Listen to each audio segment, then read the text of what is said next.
Vice President Harris is set to sit down with Bill Clinton to discuss, quote, empowering women and girls. Why is the incumbent Democrat VP interviewing the Democrat ex-president? Even CNN wouldn't allow that, unless they're brothers. And I'm sure when asked about empowering women and girls, Bill said when and on what private island. I mean, it's this guy, remember? I want you to listen to me. I'm going to say this again.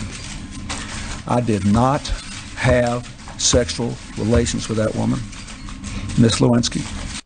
An oldie but a goodie. Funnier than kids in cages, right, Kamala? Where shall I start?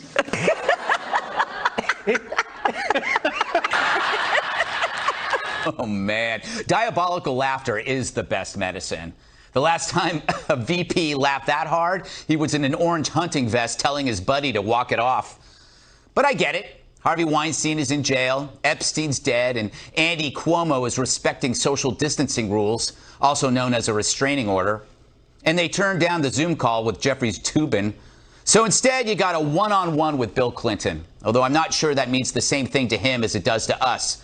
My guess, he'd prefer a two-on-one, but at his age, you don't want to tempt fate. Besides, Kamala's waiting for another old white guy to have a cardiac event. Still, it's weird. Having Bill do a sit-down on empowering women and girls, that's like having Woody Allen direct the Teen Choice Awards. But Bill is the expert in empowerment, in which you make your pursuits her empowerment, especially when he's powered by a fistful of little blue pills. But what's this really tell you? That people really don't like Hillary or Chelsea. I mean, you got a Clinton symposium on women, and you don't pick them to host it? Instead, you pick a guy whose zipper is as open as our southern border? But hey, it is the Clinton Foundation, where for Bill, doing good isn't the goal. It's doing well, then doing the help. Dana. Yeah, please come to me first. Yeah. Yes. Yeah. You know, I feel like I time traveled to 1996, and I'm just like sifting my brain through Clinton jokes. But you know, this is a kind of a huge blind spot for whoever arranged this, don't you think? Well, when we first got the topics this morning from the producers, it comes during the America's Newsroom, so I look in the commercial break, and I was like, oh, okay, that makes sense, like doing a thing with Hillary Clinton at the thing, and with the women and girls, and it makes sense. And I was like, wait, what? Okay. Well, that is interesting, and you have to understand that back in 1998, when all the women's groups defended Bill Clinton, they've continued to pay that price all along. So I guess they figure there's no reason to stop. Now, on the merits, it's not a bad thing to have an event where you're talking about bringing women back to the workplace after all that's happened to women during the pandemic.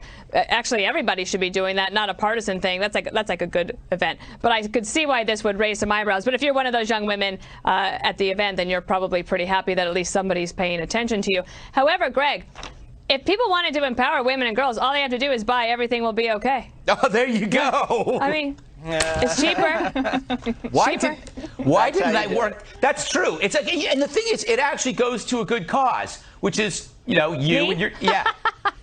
Greg, that was a good monologue, but you were due. You've had some questionable ones the past few weeks, but I have to give credit where credit is due. This is really about Kamala Harris being used. This is about rehabbing Bill, rehabbing the foundation and the initiative. You know, they took a big hit with the pay for play, with the Epstein deal. Remember, Doug Band, the basically underboss of the Clinton family, told everybody that, yes, Bill Clinton did fly down on Epstein's jet to Pedophile Island. Mm-hmm. That's been said, and no one's talking about it. You also have Chelsea there, who's basically the most scintillating speaker of her generation, so I'm on the edge of my seat for that.